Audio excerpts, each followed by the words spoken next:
नमस्कार. निवेदक विठ्ठल पवार या माझ्या यूट्यूब चॅनलमध्ये आपल्या सर्वांचं सहर्ष स्वागत. 4 मार्च राष्ट्रीय सुरक्षा दिन.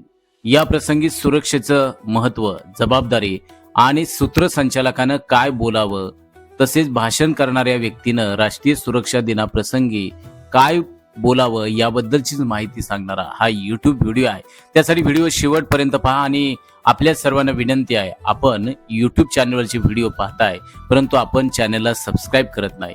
तुमचा आणि माझा संवाद पुढे चालू राहण्यासाठी आत्ताच चॅनलला सबस्क्राईब करा. 4 मार्च राष्ट्रीय सुरक्षा दिन. हा दिवस 1971 मध्ये स्थापन झालेल्या नॅशनल सेफ्टी काउन्सिल ऑफ इंडियाच्या कार्याला समर्पित आहे. कामाच्या ठिकाणी, शाळेत, रस्त्यावर आणि घरी सर्वत्र सुरक्षिततेचे महत्त्व पटवून देण्यासाठी हा दिवस अत्यंत उत्साहाने साजरा केला जातो. मित्रांनो, आपल्या सर्वांना विकास हवा आहे, प्रगती देखील हवी आहे, पण त्या प्रगतीचा पाया जर आज सुरक्षित नसेल तर आपल्याला मिळालेलं यश हे धोक्यात येतं, हे आपण समजावून घ्या. म्हणूनच मित्रांनो, आज आपण बोलणार आहोत ते म्हणजे राष्ट्रीय सुरक्षा दिनाविषयी. राष्ट्रीय सुरक्षा दिनाचं नेमकं महत्त्व आहे तरी काय? अपघात टाळणं हीच खरी प्रगती. कामगार, कर्मचारी, विद्यार्थी यांच्या जीवाचे संरक्षण, नियम पाळणं म्हणजे बंधन नव्हे तर जबाबदारी. सुरक्षिततेमुळे कुटुंब आपलं सुरक्षित राहतं. आपण सांगू शकता की सुरक्षा ही केवळ हेल्मेट घालणे नाही, तर ती सजग मनाची एक अत्यंत महत्त्वाची सवय आहे. सूत्रसंचालकाने राष्ट्रीय सुरक्षा दिनाच्या कार्यक्रमात कसं सूत्रसंचालन करावं, एक स्वागत करताना काय बोलावं, आजचा हा कार्यक्रम केवळ औपचारिकता नाही तर आपल्या प्रत्येकाच्या जीवनाशी निगडीत असलेली एक महत्त्वाची जाणीव जागृती.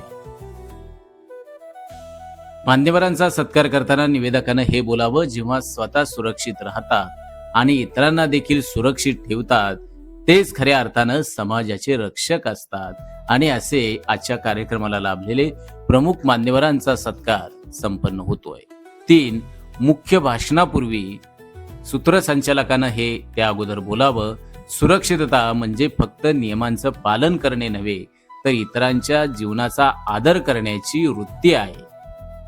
4 कार्यक्रमाचा समारोप करताना सूत्रसंचालकानं एक ओळ कोणती वापरावी की आज आपण घेतलेली राष्ट्रीय सुरक्षा दिनाची ही शपथ ही केवळ आजच्या पुरती नको तर आयुष्यभरासाठी आपण जपूया आणि ती कायम असू द्या.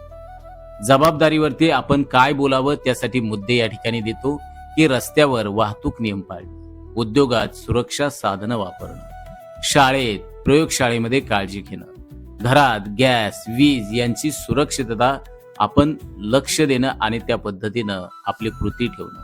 आपण एक ओळ वापरू शकतो की अपघात हा योगायोग नसतो तर तो निष्काळजीपणाचा परिणाम असतो. हे देखील आपण राष्ट्रीय सुरक्षा दिनाच्या निमित्तानं लक्षात घ्या. मग या प्रसंगी घोषवाक्य हे वापरा की सुरक्षा प्रथम, अपघात शेवट. सजग राहू, सुरक्षित राहू, आपली काळजी म्हणजे कुटुंबाची सुरक्षा. हे होतं मित्रांनो राष्ट्रीय सुरक्षा दिनाचं सूत्रसंचालन आणि भाषणासाठी अत्यंत महत्त्वपूर्ण मुद्दे. मित्रांनो, हा व्हिडिओ कसा वाटला तर या व्हिडिओला नक्की लाईक करा, शेअर करा, कमेंट्स करा आणि निवेदक विठ्ठल पवार या यूट्यूब चॅनलला सबस्क्राईब करा. धन्यवाद.